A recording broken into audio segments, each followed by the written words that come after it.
The moment I hit play on that video and saw her hand reach into the tip jar, I swear my whole body went cold, because part of me had been hoping I was wrong about Jess this entire time. Let me take you back a few months. I'm 17 and I work at this frozen yogurt place called Swirl in a strip mall right off the highway. It's not glamorous. The floors are always sticky, the playlist hasn't been updated since 2019, and the bathroom smells like artificial strawberry no matter how much I clean it. But honestly, I kind of love it there. It was my first real job. I started last summer, and the people made it worth it. Our team was small, just six of us plus our manager, Dale, who's this super laid-back guy in his 30s, who basically lets us run the floor as long as we don't burn the place down. Tips at Swirl go into a shared jar by the register. At the end of every shift, whoever's closing counts it out and splits it evenly among everyone who worked that day. On a good night, especially weekends, you could walk away with an extra 20 or 25 bucks. That might not sound like much, but when you're 17 and saving for a car, every dollar matters. Trust me. I was counting every single one. Jess started working at Swirl about 3 months after me. She was 16, super friendly, one of those people who just walks into a room and everyone immediately likes her. She had this energy, like she was always laughing, always making jokes, always remembering customers' names. Dale loved her because she never called out sick. The customers loved her because she'd give extra samples without being asked. And I liked her too, genuinely. We weren't best friends or anything, but we had that comfortable coworker vibe where you share earbuds during slow shifts and talk about random stuff, school drama, bad Netflix shows, whether pineapple on pizza is acceptable. She was easy to be around. And for the first couple of months, everything was completely fine. Here's where it gets complicated. Around November, I started noticing the tip totals were off. Not drastically, like a Friday night where we were busy the entire shift would only add up to maybe $32 in the jar when it should have been closer to 50. I didn't say anything at first because honestly, who's going to be the person that accuses someone of stealing tips with zero proof? That's a fast way to make everyone hate you. But I started paying closer attention.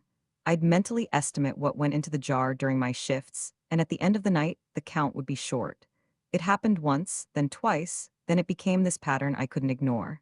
I mentioned it casually to my coworker Marcus one night while we were mopping. He kind of shrugged and said maybe people just weren't tipping as much because of the holidays, people spending money on gifts and all that, and I wanted to believe that. I really did. But then I started noticing something else. On nights when Jess closed, the totals were always lower than when anyone else closed. Always. Not by a huge amount, just enough that you'd miss it if you weren't looking. And I was looking. The thing that pushed me over the edge happened the first week of January. It was a Saturday, we'd been slammed all afternoon, and I had personally watched multiple customers drop bills into the tip jar. Not coins bills. I'm talking fives, a couple of ones, even a 10 from this dad whose kid spilled yogurt everywhere and felt bad about it. I knew there was good money in that jar. I knew it.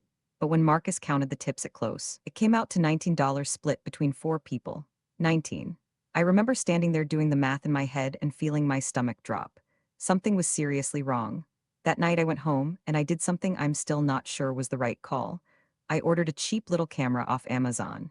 One of those tiny ones that looks like a phone charger, the kind you plug into the wall and it records. It cost me like 30 bucks, which felt ironic since that's about what I was probably losing in tips every week. 3 days later, I plugged it into the outlet right behind the register, angled so it had a clear view of the tip jar and the counter. I didn't tell Dale. I didn't tell Marcus. I didn't tell anyone. I just let it run. For the first two shifts, nothing happened. I started second-guessing myself, thinking maybe I was being paranoid. Maybe Marcus was right about people just tipping less. But on the third day, I pulled the footage onto my laptop after getting home, and there it was. Clear as anything.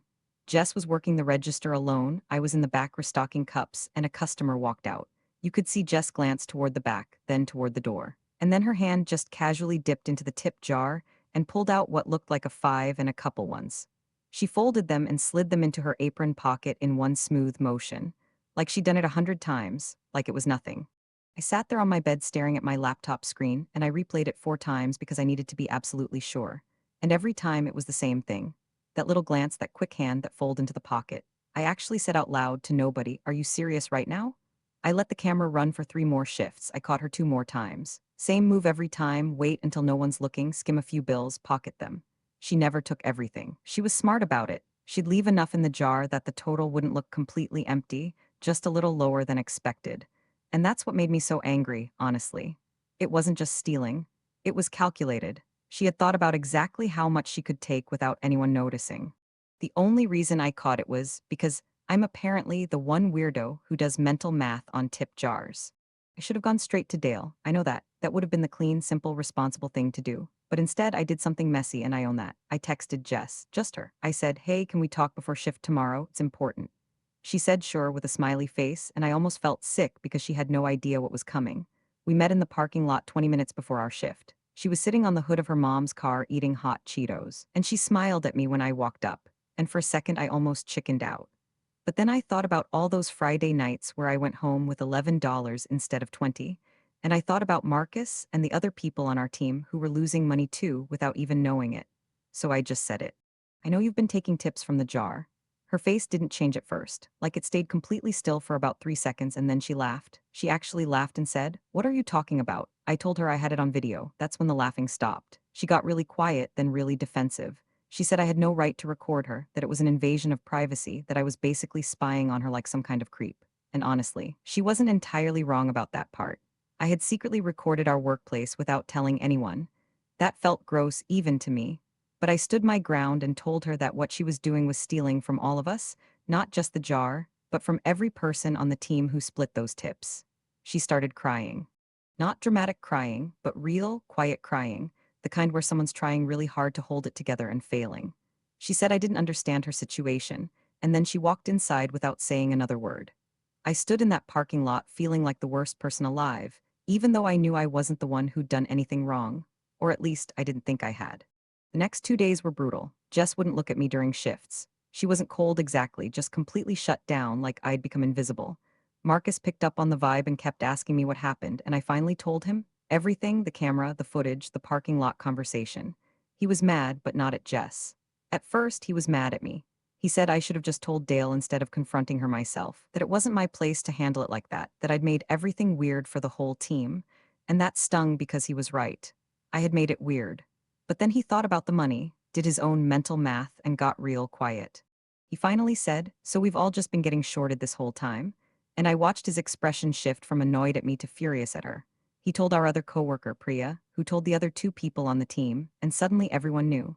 The group chat that night was chaos. People were going back through their old tip counts trying to figure out how much they'd lost. One of our coworkers, Tomas, said he'd been blaming himself for spending too much when his savings kept coming up short. Priya said she wanted Jess fired immediately. I just sat there watching my phone blow up, realizing I'd started something I couldn't control anymore. Jess wasn't in the group chat, someone had removed her. I don't even know who. And part of me wanted to defend her, weirdly enough, because the look on her face in that parking lot had been haunting me. But I didn't say anything. I just let it happen. Here's the part I didn't know until later. After everyone found out, Dale pulled Jess into the back for a conversation. She broke down and told him everything. She told him her mom had lost her job in October and they were behind on rent. She told him the tips she was skimming weren't going toward clothes or concerts or anything like that. They were going toward groceries. Literal groceries. Her family was on the verge of getting evicted, and she was too embarrassed to ask anyone for help, so she just started taking a little extra from the jar every shift to keep food in the house. Dale told me this a week later, quietly, not to excuse what she did, but because he thought I should know. And when he told me, I felt something crack open in my chest that I still haven't been able to close. Jess doesn't work at Swirl anymore. Dale didn't officially fire her, he said she quit, but we all know the truth is somewhere in between. I've seen her once since then, at the grocery store of all places, and we made eye contact for half a second before she looked away. I think about her a lot. I think about whether I did the right thing. Because on one hand, she was stealing from all of us, and everyone on the team deserved to know. That money belonged to everyone. But on the other hand, I had options.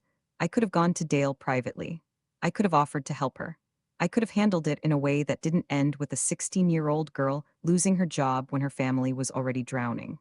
I chose confrontation when I could have chosen compassion, and I'm not sure I'll stop regretting that. So I guess my question is, if you were in my position, and you found out a coworker was stealing tips to feed her family, would you have done what I did? Or would you have found another way?